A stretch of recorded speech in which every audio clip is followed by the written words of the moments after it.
আজ 1 জানুয়ারি, তাই আমরা 3 বোনে প্ল্যান করেছিলাম একটুখানি বেরোবো বিকালবেলা, জাস্ট হাঁটতে বেরোবো, যেরকম আমরা বিকালবেলা বেরোই। আর এটা আমার মায়ের বাড়ি, এটা আমার নিজের বাড়ি, নিজের গ্রাম, এটা বাওয়ালি। আর বেরিয়ে দেখলাম যে চারিদিকে এত গাড়ি, যে আজকে 1 জানুয়ারি, তো স্বাভাবিক এখানে পিকনিক করতে সবাই আসে, অনেকেই আসে এই টাইমটাতে। তো এখানে সবাই পিকনিক করতে এসেছিল, তাই এত গাড়ি চারিদিকে। নর্মালি আমাদের কোনো প্ল্যান ছিল না, জাস্ট হাঁটতে হাঁটতে আমরা বেরিয়ে পড়েছিলাম। এবার এদিকে যাচ্ছি, এটা আমার স্কুলের রাস্তা, মানে আমার হাই স্কুল, যেখানে আমি ক্লাস 11-12 পড়েছি, সেদিকে এই সামনেই এসে গেছে আমার স্কুল। আমি খুব এক্সাইটেড ছিলাম স্কুলটা দেখবো বলে, যতই হোক ছোটবেলার মেমোরি। এই যে স্কুল।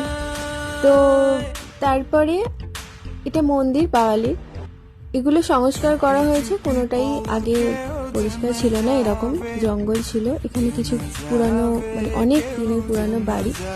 আর এই হচ্ছে সেই ফেমাস বাওয়ালি রাজবাড়ি, যেটা আমাদের বাড়ির ঠিক কাছাকাছি আছে।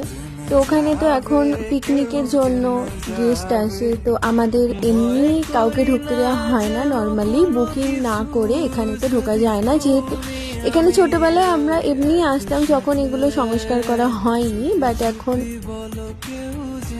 এগুলোতে ঢুকতে দেওয়া হয় না, সিকিউরিটি গার্ড আছে। ওরা ভাবছে আমরা এখানে কি করছি, ছবি টবি তুলছিলাম, বারবার দেখছিল, ভাবছি যদি ঢুকে পড়ি। এবারে আমরা যাচ্ছি যেখানে দোল খেলা হয়, বাওয়ালি গুপ্ত বৃন্দাবন ধাম।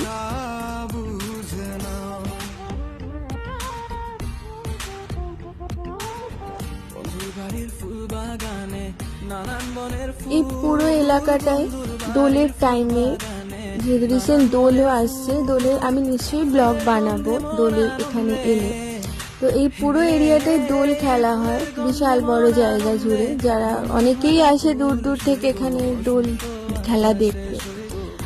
এগুলো পরিষ্কার করা হয়েছে, সংস্কার হয়েছে, এখনো হচ্ছে। এই মন্দিরগুলো নতুন করে হচ্ছে।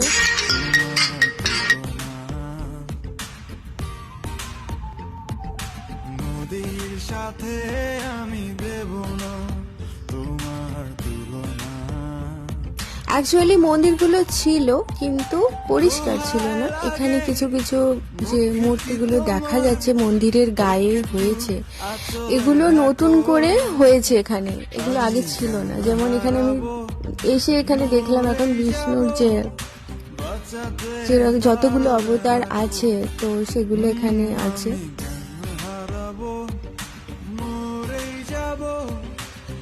এখানে নরসিংহ অবতার, এটা বামন আই থিঙ্ক, আর এটা তো পরশুরাম। ওদিকেও ছিল কিছু কিছু।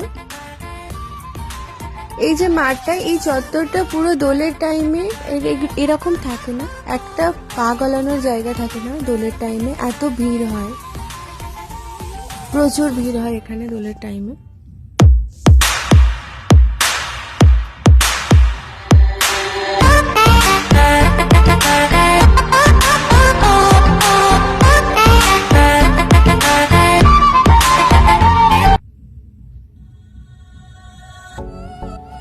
এই মাঠটাতে ফাংশন হয় দোলের সময়, ওদিকটা খাওয়া দাওয়া হয়, খাওয়ানো হয়। আর এদিক থেকে এই তখন বিকাল প্রায় কমপ্লিট হয়ে আসছিল, মানে সূর্য জাস্ট নামার সময়টা। আর চারিদিকে এত সুন্দর অ্যাটমসফিয়ার ছিল, শীতের বিকেল, মানে সন্ধে হবে হবে এরকম, খুব ভালো লাগছিল। আর এটা হচ্ছে রাধা মাধবের মন্দির, যেটা ওখানে পাশেই আছে রাধা মাধবের মন্দির। এগুলো তো সব ভেঙে গিয়েছিল অলমোস্ট, কিন্তু এগুলো নতুন করে হয়েছে। আর এই যে রাধা মাধবের প্রধান মন্দির, এটা ওদিকে রান্না বান্না হয়।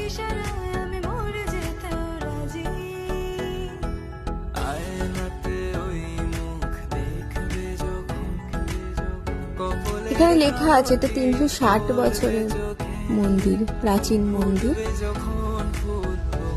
ওই স্ট্রাকচারটা দক্ষিণেশ্বরের কালী মন্দির টাইপের কিছুটা। এগুলো তো সব অনেক বছর আগে, যেহেতু 360 বছর আগে ওখানে লেখা আছে, তো অনেক বছর আগে থেকে এগুলো আছে। তো এই ভিতরে এখন রান্না হচ্ছে, দেখি ঠাকুরের ভোগ হয়। এখানে একটা ছোট রান্নাঘর করা আছে, উনি ঠাকুরের ভোগ রান্না করেন।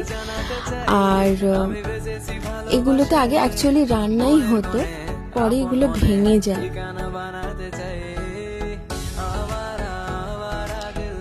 এটা পুরো বন ছিল। এগুলো স্কুলের আমাদের মেমোরি গুলো, যেগুলো মাঝে মনে হয় আজকে এটা দেখে, যেগুলো পুরোটাই বন ছিল। ওই যে আমাদের স্কুল